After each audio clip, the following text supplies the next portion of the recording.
Hi guys, Dr. Mel. We're busy with chemical reactions and specifically looking at the energy. Now, the energy involved in a chemical reaction is actually why we have chemical reactions. Just think of it, you're eating food, you're getting energy from the food, and you can do a few things with the energy that you've got. So that's just in the human body, but in all chemical reactions, making, producing, taking away things, we use energy. So it's very important. So energy and the change that it brings about is what's a chemical reaction. We saw that it's the heat or the energy of a reaction in, remember, endothermic, in, and energy out, exothermic. And there's always a relation. How much did I put in and how much did we release? And that gives us the difference between the energy in and the energy out, which is the delta H, which means heat of the reaction. The chemical word and term that we use is enthalpy, which means the difference between the reactant's energy and the product's energy. We're going to specifically have a look at activation energy now. How do we actually activate the reactant, to form a product? If we do the reverse reaction, we activate the products to become a reactant again. So that's important, and you'll see we will get to the term activated complex now. Now let's have a look at this diagram.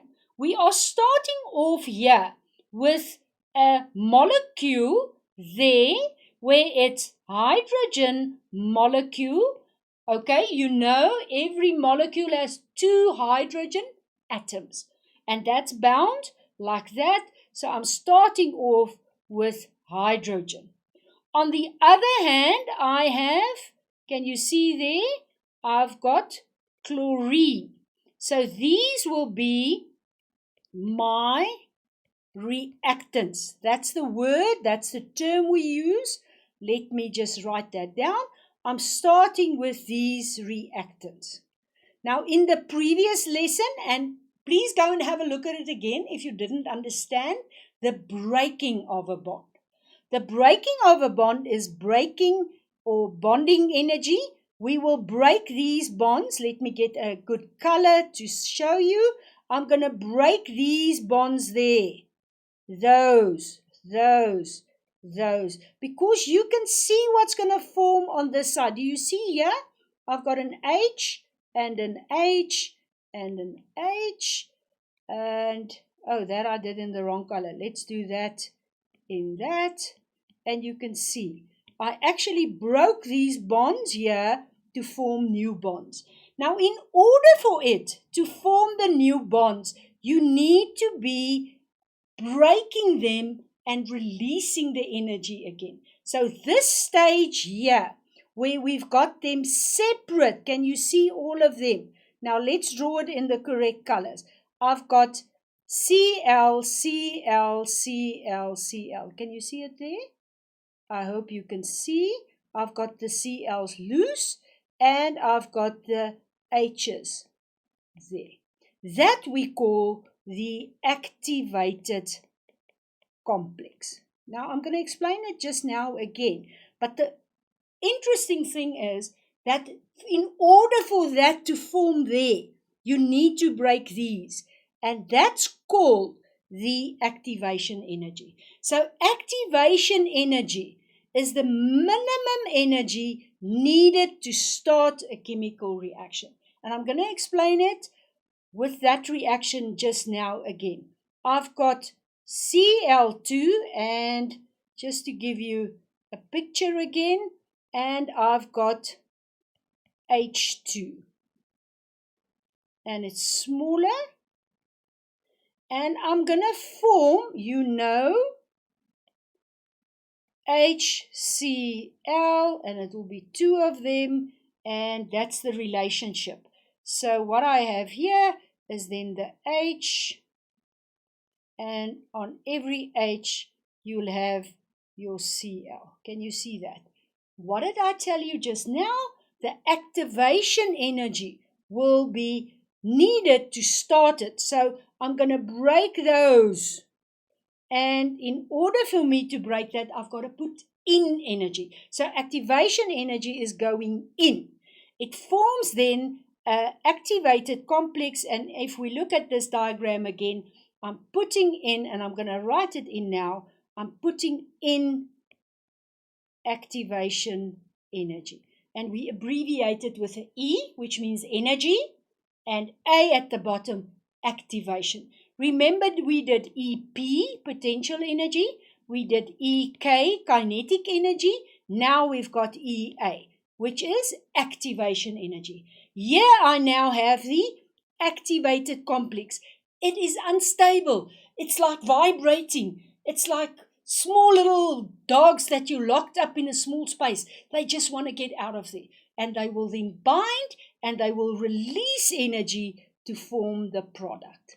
So the energy that's put in is activation energy, and it forms the activated complex.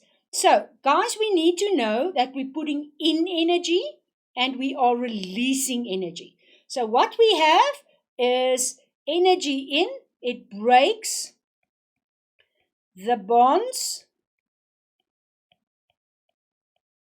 in the reactants. If it's 2, 3, 4, it doesn't really matter. It's the energy to break the bonds, and then you get energy that's out. It's the energy released then to form products. So you need to know it's in and out, and it needn't be, and it will not be the same going in and going out, because you just learned in the previous lesson that if it's more that's going in, it will be endothermic.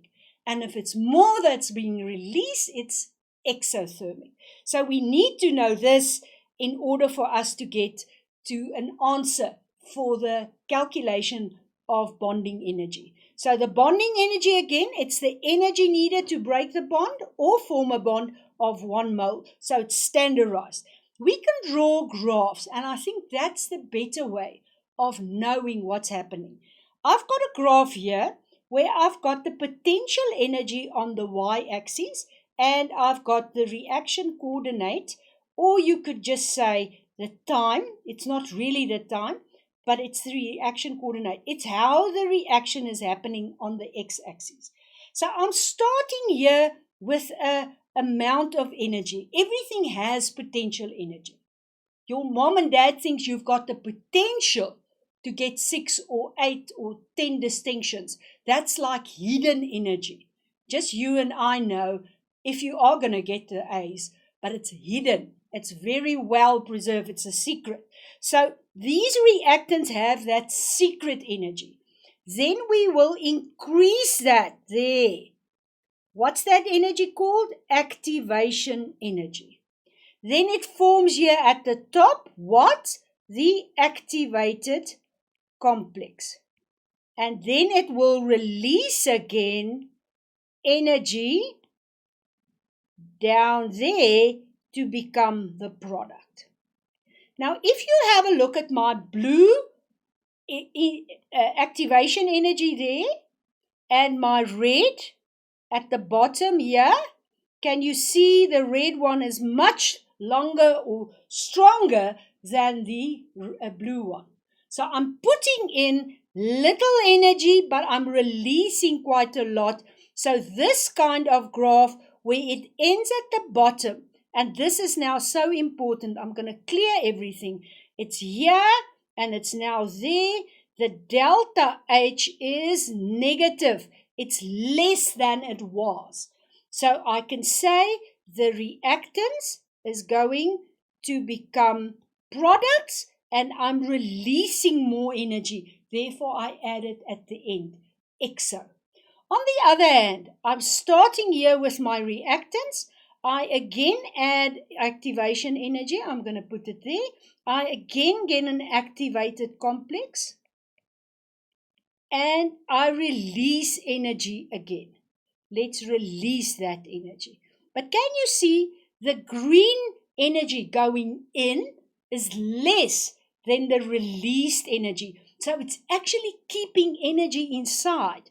So it's here at a higher point there. It's higher than it was. Therefore, this delta H is positive, and I can add that to the reactants. If I take this and I add this, I'll get to the product. Just the two concepts again.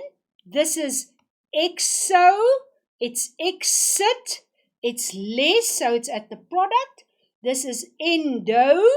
I added more than was released, so I'm putting it in endo. Please bear in mind that if you tend to forget this, just quickly when you get your exam paper, draw your two diagrams so that you know. We can also use a catalyst. Now, the same reaction is happening, reactant, and it's going up, and it's going there. Can you remember what that is? More in.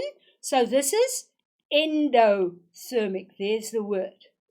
If I use a catalyst, something like lemon, which makes the whipping of cream easier and faster, just put in a drop of lemon and you'll see it's catalyzing the reaction. What it actually does, look there, there's the reaction of the catalyst. It's not changing the reactants, it's not changing the products, but it is lowering that activation energy. And it's an alternative path, so it will be faster. Exactly the same will happen here. I've got the reactants here. I'm going up and I'm going to form products there. Exothermic, more out than in.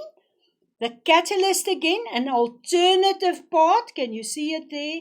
And it's lowering the activation energy. Guys, you need to know that there's a change in energy in reactions. What's happening with the reactants? I'm putting in activation energy. I get to the activated complex and then I release. It's either higher or it is lower. Let's quickly do the summary. If it's higher, it's delta H positive. If it's lower, it's delta H negative. There is in, so it's endo.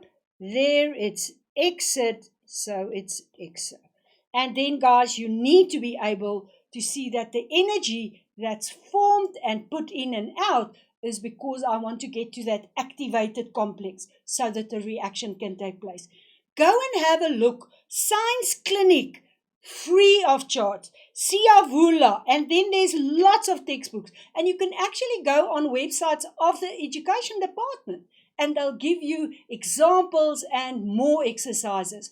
Guys, you need to practice. Chemistry is writing down, learning the definitions, and then applying those definitions in different conditions. Bye-bye.